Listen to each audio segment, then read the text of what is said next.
السلام علیکم۔ ناول جانا تجھے جب جانا ایپیسوڈ 20۔ مجھے دیر ہو گئی ہے، آج تک کبھی اتنا لیٹ نہیں آفس گیا ہوں۔ اپنے آفس والوں کو بولو، اگر وہ تمہیں صبح کے 3 بجے چھٹی دیں گے تو تم نہ صرف لیٹ آفس جاؤ گے بلکہ تم ریزائن کر دو گے۔ میں ریزائن کر دوں گا؟ ہاں۔ اب تم پھر مجھے باتوں میں لگا رہی ہو۔ تم کس قدر خوش فہم انسان ہو۔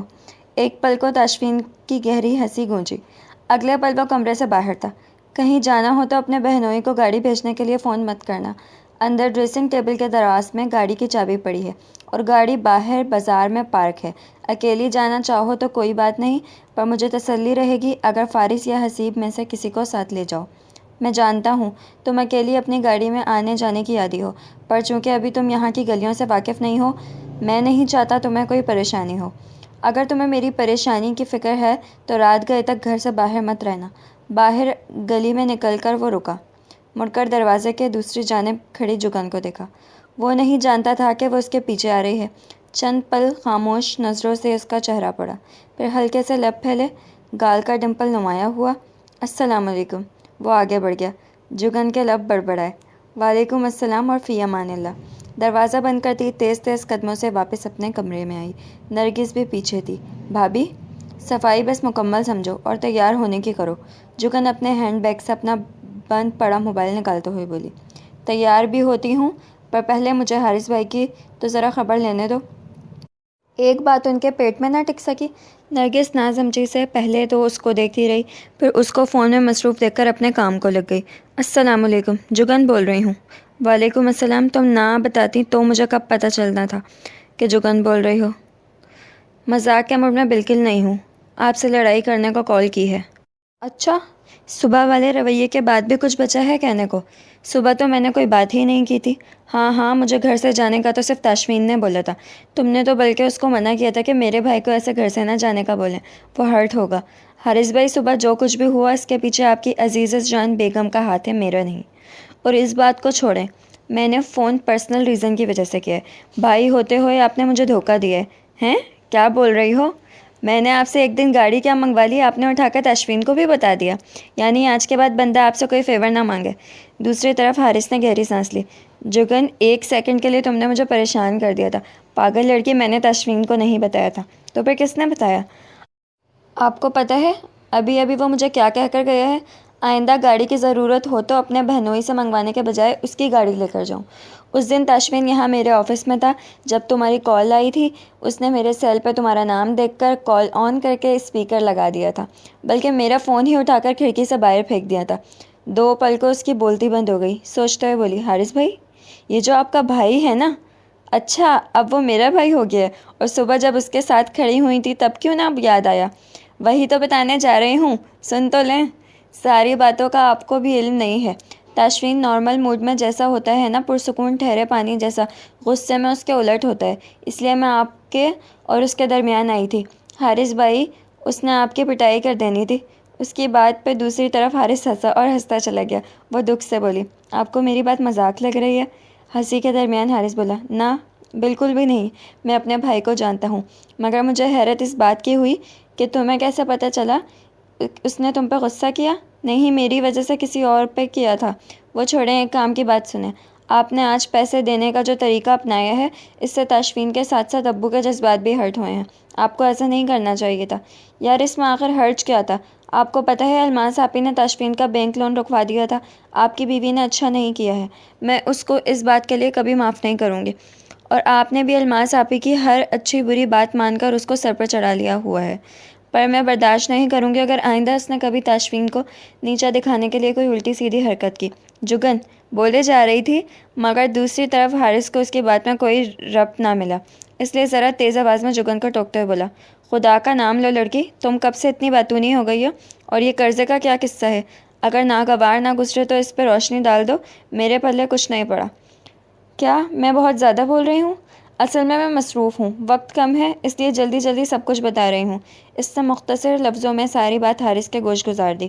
اچھا حارث بھائی، ابھی فون رکھ رہی ہوں، نرگس آئی ہوئی ہے، اچھا نہیں لگتا کہ میں اس کو وقت دینے کے بجائے فون پہ مصروف رہوں۔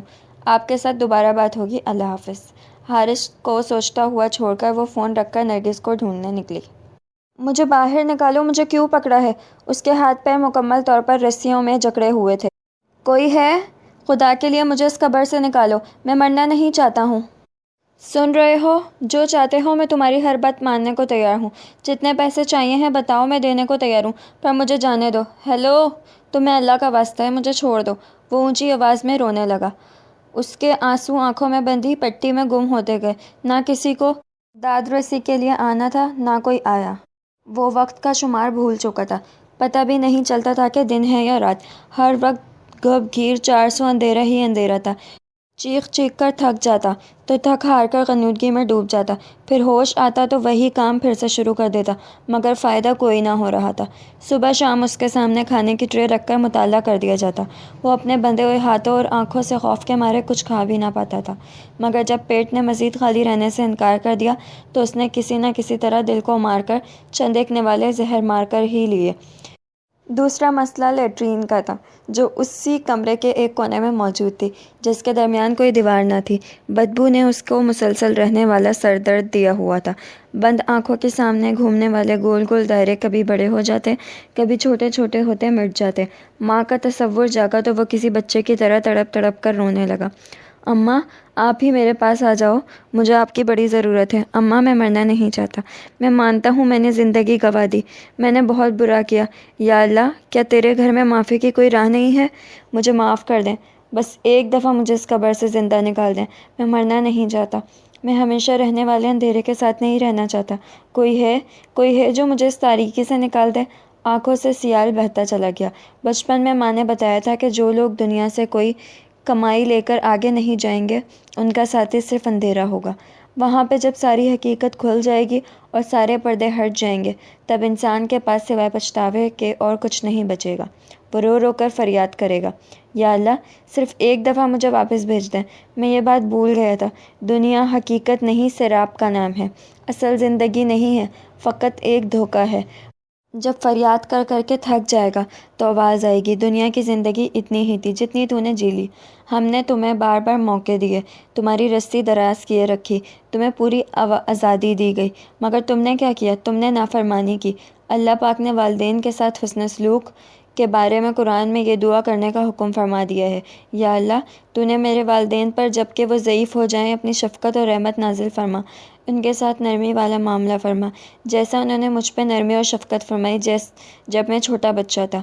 اس اندھیری قبر جیسے کمرے کے سخت فرش پہ پڑے میلے کچیلے کپڑوں والے انسان کو آج اپنی ہر زیادتی یاد آ رہی تھی۔ اپنے پیاروں کے چہرے ایک ایک کر کے کسی فلم کی طرح ذہن کے پردے پہ چل رہے تھے۔ بیٹی کو یاد کر کے وہ اتنی شدت سے رویا جتنی شدت سے اپنی ماں کو یاد کر کے رویا تھا۔ آج اسے احساس ہوا تھا کہ ہر وہ انسان جو زندگی کی دوڑ میں ہجوم کا حصہ بن کر بھاگتا ہے اور اندھا دھند بھاگتا ہی چلا جاتا ہے، ایک دن ایسا بھی آ ہی جاتا ہے جب اسی انسان کے پاس سوائے خاموشی کے اسے سننے والا اور کوئی نہیں ہوتا۔ ہم ساری عمر اسی دھوکے میں گزار دیتے ہیں کہ ہمارے معاملات بس آپس میں ایک دوسرے کے ساتھ محدود ہیں۔ انسان کی خاطر ساری مشقت اٹھاتا ہے، پر ایک وقت آتا ہے جب احساس ہوتا ہے کہ معاملہ تو ہمیشہ سے بندے اور اس کے رب کے درمیان رہا ہے، تعلق تو رب اور بندے کا ہے، باقی رشتے ناتے تو اس تعلق کی پہچان کروانے کا ایک چھوٹا سا ذریعہ ہے۔ مگر یہ بھی سچ ہے کہ دنیاوی رشتوں میں کامیابی کی سند حاصل کیے بغیر اللہ کی بارگاہ میں قبولیت کی ڈگری نہیں ملتی۔ حقوق العباد پر تو حقوق اللہ سے بھی زیادہ زور دیا گیا ہے۔ واصف علی واصف رحمۃ اللہ کا بڑا خوبصورت قول ہے، فرماتے ہیں، وہ جنت بھلا کوئی جنت ہوگی جس میں میرا سگا بھائی میرے ساتھ نہ ہو۔ یہ قول جب اس نے پڑھا تھا تب غور نہیں کیا تھا، بات کی گہرائی کو جانچا نہیں تھا، پر اس ایک ہفتے کی اذیت نے وہ ہر بات یاد کروا دی جسے وہ کبھی یاد رکھنا نہ چاہتا تھا۔ آج اس کو اپنے بھائیوں کا خیال آتا تو دل میں شدید لہر اٹھتی۔ اس نے خود اپنے ہاتھوں سے اپنی جنت کے ہمراہیوں کی میت گنوا دی تھی۔ وہ تصور میں بے تابانہ اپنے بھائی کے چہرے کا ایک ایک نقش چومتا، اس کے سامنے ہاتھ تک جوڑ گیا۔ وہ ایک بہت ہی خوبرو آدمی تھا، مگر ایک ہفتے کی بڑی ہوئی شیو اور دھول مٹی سے اٹے حلیے نے اس کی حالت بدل دی تھی۔ اس وقت اگر اس کے گھر والے دیکھتے تو پہلی نظر میں بالکل نہ پہچانتے۔ اللہ کی قدرت سے بڑی طاقت کوئی نہیں ہے۔ جب یہ انسان کو اس کی اوقات یاد کروانے پہ آتی ہے تو بڑے بڑے بادشاہوں کو گدا کر دیتی ہے۔ اس لیے صاحب فہم لوگ برے وقت سے اللہ کی پناہ مانگتے ہیں، جیسے وہ اس وقت اللہ کے بعد اللہ کے بنائے گئے وقت کے رحم و کرم پہ تھا۔ اس امید پہ سانس لیے جا رہا تھا شاید آنے والی کوئی گھڑی اس کی نجات کی خبر لے کر آئے۔ وہ گھڑی کب آنی تھی، آنی بھی تھی کہ نہیں، یہ صرف وہی جانتا ہے جو وحدہ لا شریک ہے، جس سے کائنات کی کوئی بھی بات چھپی نہیں ہے۔